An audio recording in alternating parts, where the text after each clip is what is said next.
Welcome to the bold analysis. Ladies and gentlemen, in a period of 1 month, we have gotten into another diplomatic tiff while Kenya continues to lose on the regional diplomacy. On Friday, there were leaders of M23 rebel group from the DRC of Congo with a host of other opposition politicians, including a former opposition leader who was actually sanctioned by United States of America, his name going by the name Corneille Nangaa, a former election commission chief, launched an alliance in Nairobi known as Congo Rebel Alliance in Nairobi. And in an event that took place on Friday evening, it raised eyebrows in DRC Congo.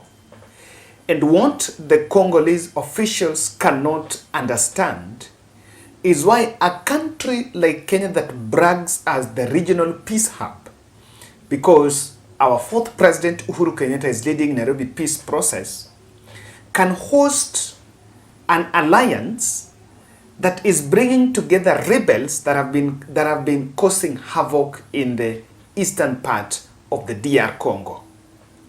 And it is coming at a time, just a week before general elections are held in DRC that are supposed to be done next week on Wednesday 20th.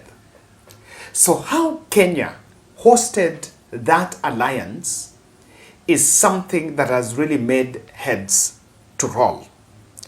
Ladies and gentlemen, I know we are in a very democratic, we're a democratic country, and there is absolutely no problem by us giving asylum to Corneille Nangaa, despite the fact that he was sanctioned by the US for obstructing elections in 2018. So as we are not meddling, we don't have a problem. We can give asylum. Just the same way there are quite a number of refugees that are in the country. But speaking at the launch, the Nangaa, who was sanctioned by the US for corruption and obstructing the 2018 election, said the alliance will bring together various Congolese armed groups, militia, social and political organizations. What many don't seem to understand is why we have gotten into this. And I have seen a response from Salem Davadi, who has actually released a statement today as the Foreign Affairs CS, and is saying that they are going to investigate and see whether there were speeches that were made that breach our local rules and regulations in the country. So just because of that, there are reports that Democratic Republic of Congo recalled its ambassadors from Kenya and Tanzania for consultations on Saturday. Why Tanzania? Tanzania is the East African Community headquarters. And of course, that is because of, he believes, that Lada Shekedi believes, that there is a hand from the East African community. So we are treading dangerous route, ladies and gentlemen. We cannot get into such, and especially now, that's a very delicate moment for Democratic Republic of Congo. They're heading to the elections next week on Tuesday. And now here, we are into another diplomatic disaster. Someone just sent me this message right away when I was shooting this. Allowing rebels to use Kenya to stage a coup in DRC's democratically elected government that is also a member of EAC. But that is what you get when your foreign affairs CS only cares about tea and food, and all your close friends are dropouts. That's I'm just seeing that is just from my friend Don here. Just received one of our subscribers here was just shared me, because in the course of making this shooting. So why have we gotten into that diplomatic disaster? Because it's something that we could avoid, and that is what I want to analyze here and interpret here keenly. There is one aspect in it Kenya is going to be seen as undermining the Nairobi peace process that Uhuru Kenyatta is leading. I've been saying here, and I think a couple of videos, that William Ruto do not appreciate Uhuru Kenyatta's role in that Nairobi peace process. In fact, Uhuru doesn't have the backing of William Ruto. If you remember in February, when Uhuru Kenyatta was supposed to fly to Dubai, and it was just around the same,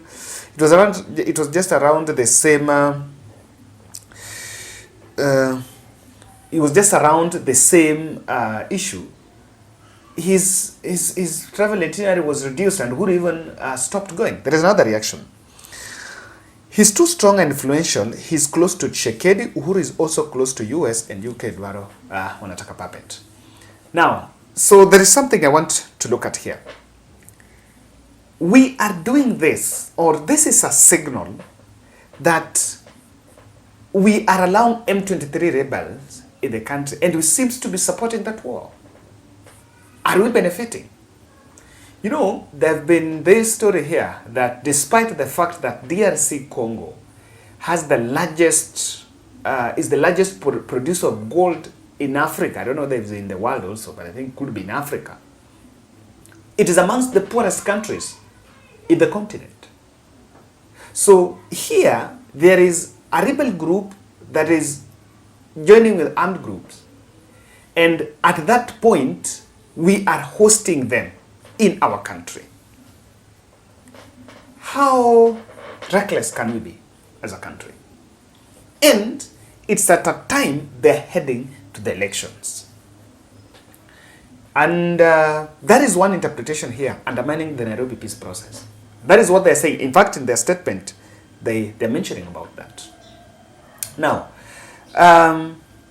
do you remember Ruto was picked by the IGAD to lead, I think, the Djibouti president and Eritrea and I think Djibouti president, lead some negotiation for peace process in Sudan. And it collapsed because one of the groups blamed William Ruto that he had taken side and seemed to have been supporting one side in the warring factions. And what happened? They declined until in the last meeting, that was held in Djibouti, the recent one that Ruto went to Djibouti, he was relinquished of that position as a facilitator of that peace. And then something happened. When communicating, after the meeting in Djibouti, they actually communicated that they'd agreed, the two warring factions had agreed to sit together and talk. But a statement was released saying that the statement that came from the William Ruto side was a miscommunication. So that was another blunder. And that is why, and it's simply not it's not sinking, because I think the head of state here has projected himself as Pan-Africanist, as a man that is actually propelling the African agenda. But on this one, I don't support Tshisekedi.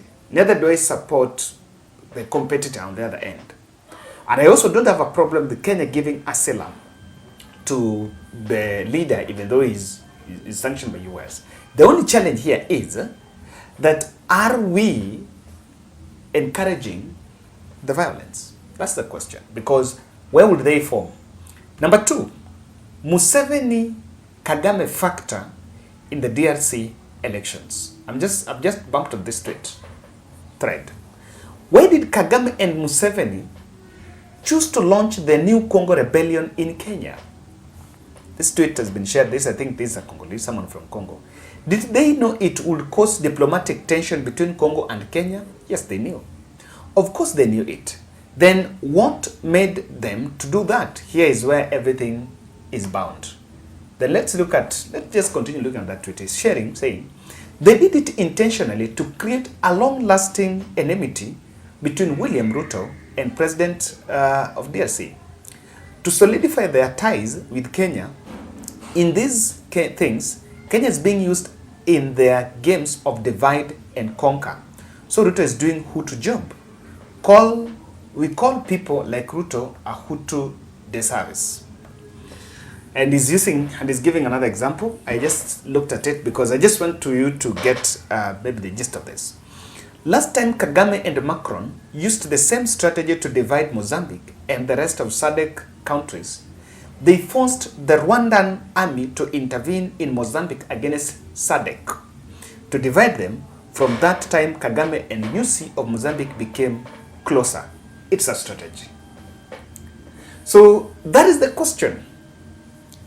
If there have been a lot of talks of Rwanda supporting M23 rebels, even hosting them, that has been there.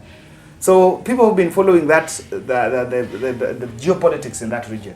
Understand that DRC, Tshisekedi had been blaming Kagame, that Kagame has been supporting those political, the M23 rebels. Now, here is a situation again where Uganda has also been supporting another faction, even though they might not be in good tension with Tshisekedi. So this guy is saying that there is the hand of Museveni and Kagame in it, and we're just being used as a launch pad. So what exactly is the play here? Who will stand to gain?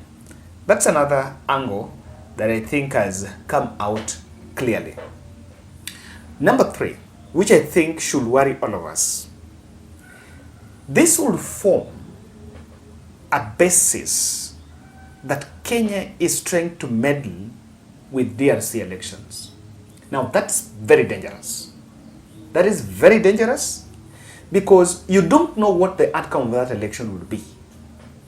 If that country, if DRC breaks into violence, then some of these characters that we have entertained in this country, some of these characters that have been holding those meetings, are the ones that are blamed. Then country Kenya will carry part of the blame. And that is why it's very delicate. We might be seen as meddling. In fact, there are some, if you check online, there are those who are even claiming that the Congo River Alliance that was formed here, allegedly that was formed in the country here, is just plotting a coup in DRC Congo. And maybe if the results doesn't go their way, they might start protesting against so. So just doing that is a big problem. And how, we are sending some mixed signals just around it.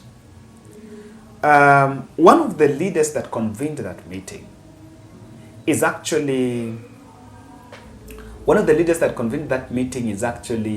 actually sanctioned by the US. And Kenya has a very good relationship with the US. So, what does it mean? Are we stabbing the back of the America in this? No.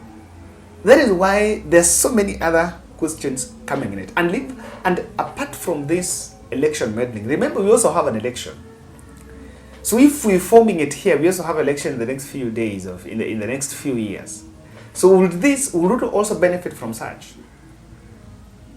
Because meddling, in the sense of, I want us to flip it the other side, that we are having elections 2027, and Raila Odinga and some Mungiki, let me not use that name, Mungiki, some gangsters somewhere, a group of gangs somewhere, rebels somewhere, goes and launches some movement in Uganda.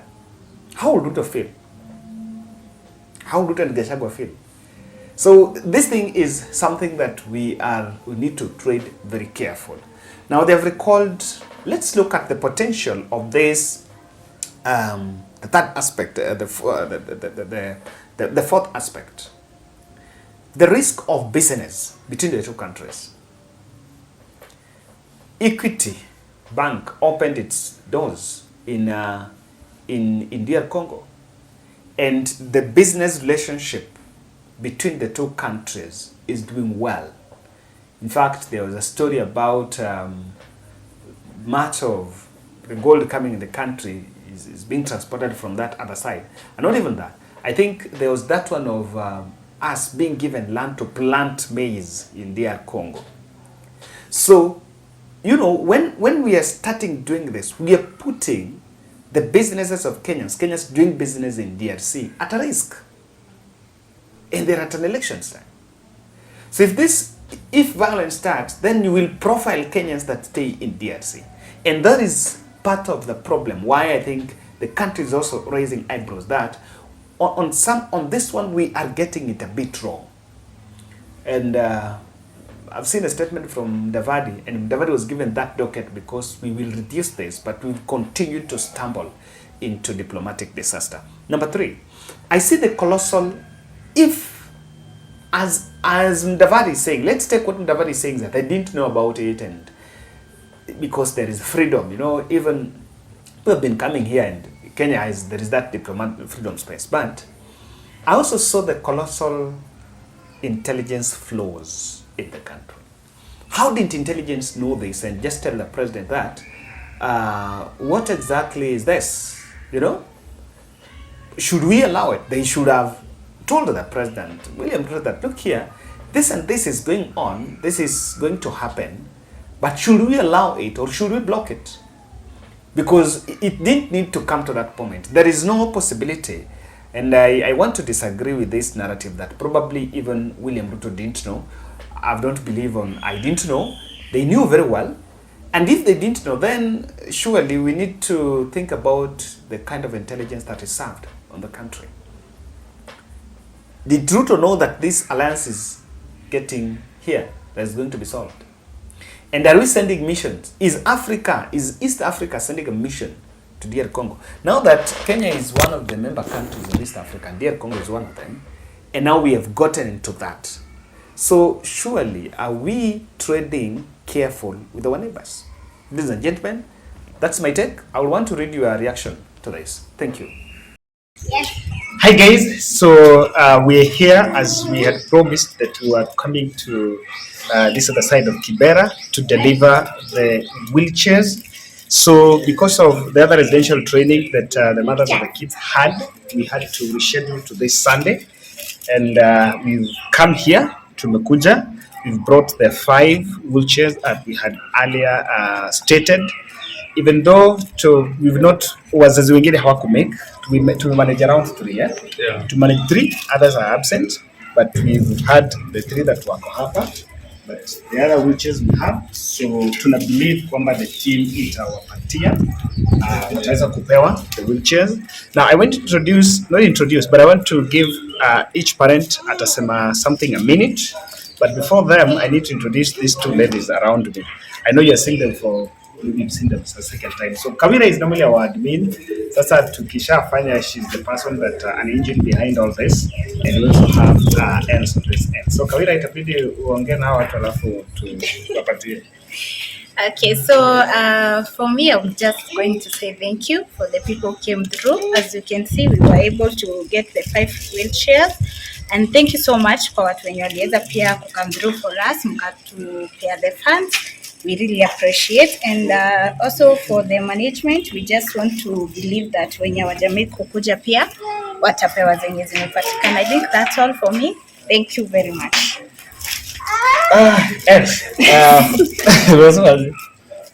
Mama Benja, I say something. Okay. Mimi nasema ni asante kwa hiyo organization yenu ambayo mmeamua mnasaidia watoto wenye wana disability. Pia nashukuru kwa hii wheelchair ambayo mmetusaidia nayo. Kama mimi nilikuwa already, watu walikuwa wananicheka kila wakati ni mtoto wako kwa mgongo. So nimefurahia kwa sababu Benjamin atakapokalia hii wheelchair itakuwa ni kazi rahisi, ni kumsukuma tu, nikimlete therapy, maybe nataka kuenda somewhere, ni kusukuma tu. Nashukuru kwa hayo ambayo mmetenda, na muzidi kutenda. Mbarikiwe sana. Ni hayo tu, na mbarikiwe. Hata mimi naitwa Eva ama Mama Nancy ndio huyu. Kwangu ni kurudisha shukrani kwenu. Juu ni wengi, watu ni wengi wangetukumbuka lakini hawakutukumbuka, lakini nyinyi mmetukumbuka, na sisi tuko hapa tukisema ni asante. Mungu awabariki na waongezee wema.